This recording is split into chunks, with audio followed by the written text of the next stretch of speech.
Hi అండి. అందరికీ నమస్కారం. మన తెలంగాణలో ఉన్న రైతులకైతే ఈరోజు ఈ వీడియోలో అదిరిపోయే శుభార్త అయితే ఉంది. మనకి స్వయంగా సీఎంగా రేవంత్ రెడ్డి గారు వచ్చేసి మనకి అదిరిపోయే శుభార్త చెప్పడం అయితే జరిగింది. రైతులకి 2 శుభార్తలైతే మీకైతే చెప్తా. సో, వీడియో అయితే చూడండి. ముందుగా వచ్చేసి మన తెలంగాణలో ఎప్పటినుంచో ఎదురు చూస్తున్న రైతు భరోసా, అలాగే మొన్నటికి వర్షానికి చాలా వరకైతే రైతులైతే నష్టపోయారు కదా!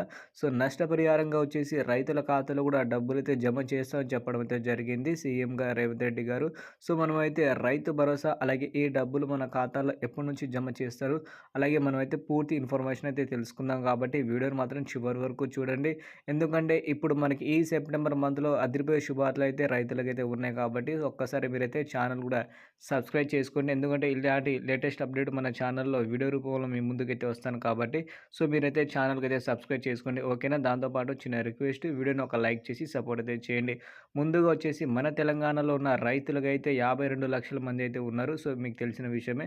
దీంట్లో వచ్చేసి మనకైతే దాదాపుగా వచ్చేసి 10 ఎకరాలు ఉన్న రైతులు వచ్చేసి దాదాపు మనకి 80% వరకైతే ఉండడం అయితే జరిగింది. సో, ఈ రైతులకు వచ్చేసి రైతు భరోసా డబ్బులు కేటాయించడం అయితే జరిగిందని గతంలో చెప్పారు కదా! బట్ ఆ డబ్బులు వచ్చేసి రైతుల ఖాతాలో అయితే జమ చేయలేదు ప్రభుత్వం. సో, దాని గురించి అయితే మనం మాట్లాడుకుందాం.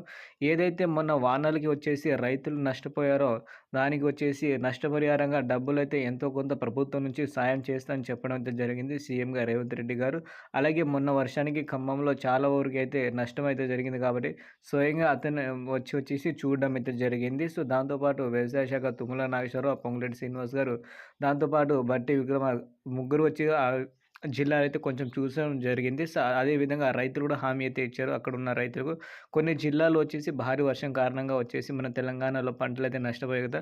వాటికి సంబంధించిన డబ్బులు కూడా మేమైతే రైతుల ఖాతాలో అయితే జమ చేస్తాం. అదే విధంగా ఏదైతే రైతులకైతే రైతు భరోసా డబ్బులైతే ఉన్నాయో అవైతే జమ చేయడం అయితే జరుగుతుందని చెప్పడం అయితే జరిగింది. ఏదైతే ఈ సెప్టెంబర్ మొదటి వారంలో డబ్బులైతే జమ చేస్తామని చెప్పడం అయితే జరిగింది కాబట్టి ముందుగా వచ్చేసి మనకి 2 విడతలుగా డబ్బులైతే రిలీజ్ చేయడం అయితే జరుగుతుంది. మొదటి విడతగా 1-5 ఎకరాలు ఉన్న రైతులు వచ్చేసి దాదాపుగా 18,00,000 మంది అయితే ఉన్నారు కాబట్టి వీళ్ళకొచ్చేసి మొదటి వారంలో డబ్బులైతే జమ చేస్తా అని చెప్పడం అయితే జరిగింది వ్యవసాయ శాఖ తుమ్మల నాగేశ్వరరావు గారు. అలాగే ఇప్పుడు ప్రెజెంట్ మన తెలంగాణలో వచ్చేసి ఏదైతే రైతు రుణమాఫీ అయిందో అది చాలా వరకైతే బెటర్‌గా అయితే అయింది. ఏ ప్రభుత్వం ఇంతవరకు చేయలేదు. అలాంటి అయితే రైతు రుణమాఫీ అయితే చేసింది ఈసారి ప్రభుత్వం.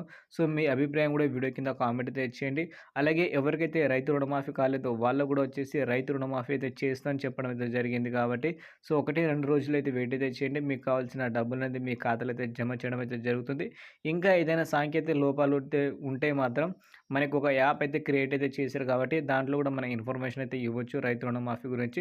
అదే విధంగా మనకి రైతులకి పంట నష్టం కింద వచ్చేసి డబ్బులు అయితే జమ చేస్తామని చెప్పారు. బట్ ఎంత అనేది మనకైతే క్లారిటీ అయితే లేదు. దానికి సంబంధించిన ఏదైనా జియో రిలీజ్ చేస్తే మనమైతే మాట్లాడుకుందాం. సో, అంతవరకు అయితే ఛానల్‌కి అయితే సబ్స్క్రైబ్ చేసుకోండి. ఇలాంటి అప్డేట్స్ మాత్రం తెలుసుకోండి. ఓకేనా ఫ్రెండ్స్? Thank you.